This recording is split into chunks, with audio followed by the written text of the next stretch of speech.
Assalamu alaikum and good morning students. How are you all? I do hope that you all are good and just reading carefully and doing your homework tasks. So today I'm going to read New Oxford Modern English book 5. So I'm going to solve your page number 20 and we are just going to work on it. It's some grammatical tasks and I have do this on this book before, but I'm going to tell you these words again. So first of all we have to solve the question number 2 on page number 20. Which of the following words are incorrect? Correct the mistakes. यहाँ पे हमारे पास 8 words हैं, हमने इनमें से find करना है, ढूंढना है कि किस वर्ड की स्पेलिंग्स रॉन्ग हैं और हमने उनको करेक्ट करना है। पहला वर्ड है कोलैप्स्ड और ये बिल्कुल ठीक इसके स्पेलिंग्स हैं। आप देखें COLLAPSED, इसमें कोई मिस्टेक नहीं है। The second word is obviously OBVIOUSLY, इसके स्पेलिंग्स भी बिल्कुल ठीक हैं। एंड इसके बाद है कैकोफोनी, कैकोफोनी की स्पेलिंग्स भी बच्चों बिल्कुल ठीक है। The word D is annoyed, here we find the mistake, यहाँ पे डबल N आएगा जो कि सिंगल N लगाया हुआ है, यहाँ पे आप ANNOYED अनॉयड कहेंगे। On word E is apparent, APPARENT, बिल्कुल करेक्ट स्पेलिंग है। वर्ड F में है ILUMINATED, यहाँ पे बच्चों मिस्टेक है, यहाँ पे डबल L आना था, ये स्पेलिंग्स रॉन्ग है। हम इनको करेक्ट इस तरह से करेंगे कि हम ILLUMINATED इल्यूमिनेटेड पढ़ेंगे। फिर फेरोशियस है, फेरोशियस में आप देखें FEROSIOUS, यहाँ पे बच्चों S यहाँ पे नहीं आएगा, यहाँ पे C आएगा, फिर ये वर्ड फेरोशियस बनेगा। उसके बाद लास्ट वर्ड है इसका स्क्रॉल्ड। स्क्रॉल्ड में आप देखें, स्क्रॉल्ड वर्ड में SCROWLED है, जबकि यहाँ पे O की बजाय A आना है, तो ये वर्ड स्क्रॉल्ड बनेगा, SCRAWLED, स्क्रॉल्ड। जी, ये आपके कुछ वर्ड्स यहाँ पे मिस्टेक थे, इनके स्पेलिंग्स को मैंने करेक्ट कर दिया। आपको ऐसे इनको नोट डाउन करना है और मेमोराइज करना है। द क्वेश्चन नंबर C और 1 पार्ट है punctuation. Without looking at the story, copy the passage below but put it in the correct punctuation marks as you do so. When you have finished, read what you have written to see if it makes good sense.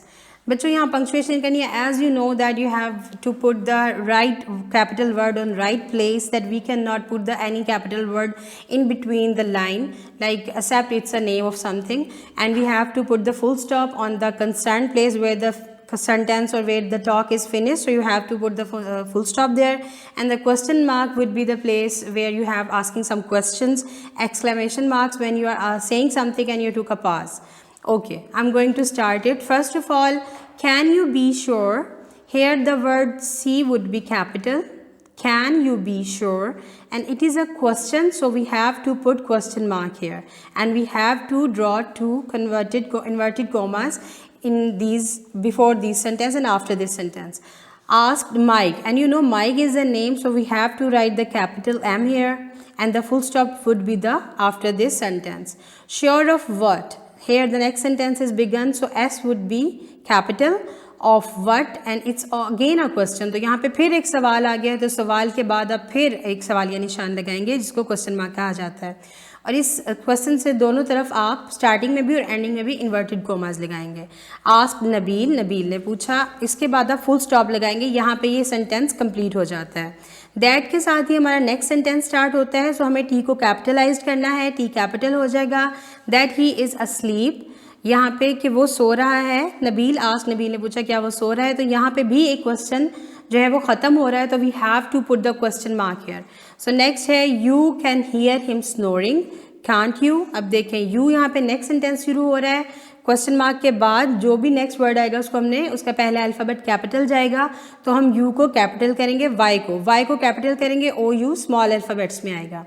You can hear him snoring, यहाँ पे हम एक coma देंगे कि हमारी बात जो है वो ऑलमोस्ट कंप्लीट है। उसके बाद कांट यू। अब देखें बच्चों, ये जो कंट्रैक्शन वर्ड्स होते हैं जैसे CAN, can, NOT, not, can not, ये कंट्रैक्टेड वर्ड्स है। जब हम इनको ज्वाइन करते हैं तो हमें इनमें अपॉस्ट्रोफे लगाना पड़ता है, तो हम टी से पहले और कैन के बाद यानी कांट के दरमियान में हम एक अपॉस्ट्रोफे लगाएंगे।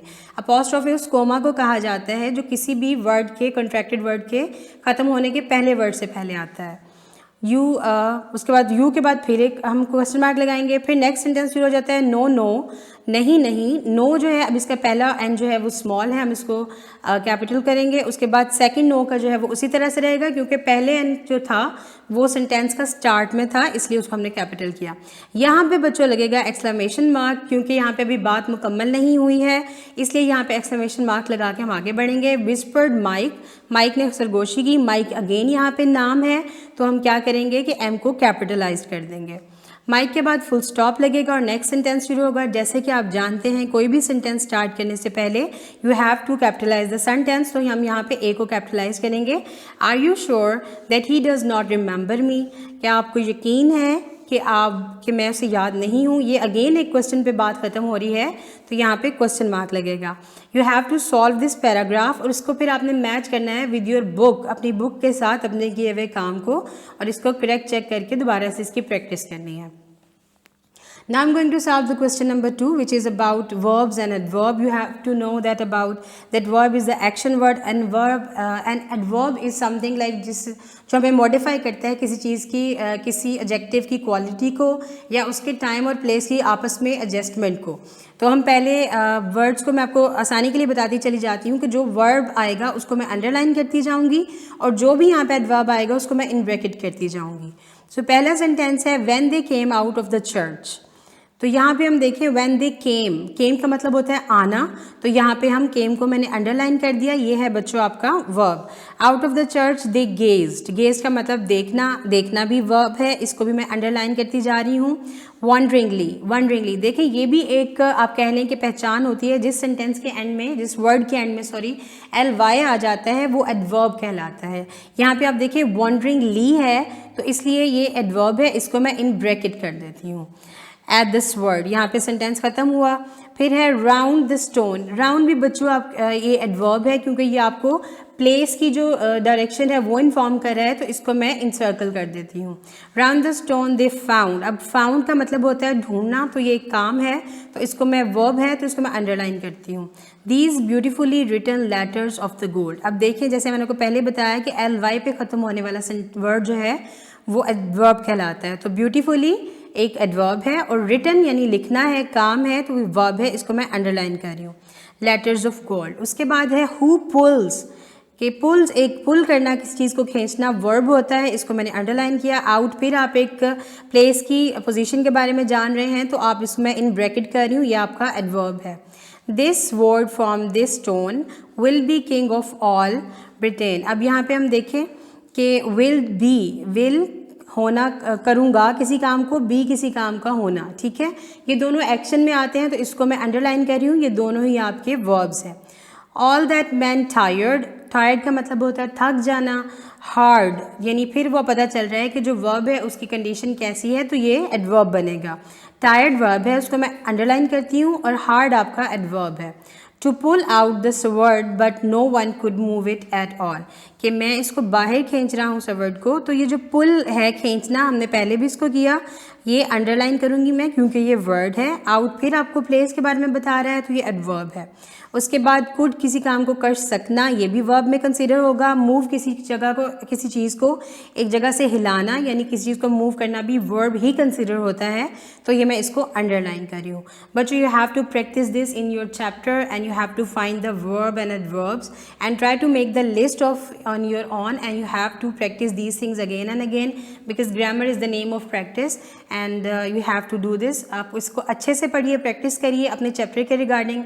अपना बहुत सारा ख्याल रखिएगा। इंशाल्लाह नेक्स्ट लेक्चर में आपसे बात होती है। अल्लाह हाफ़िज़।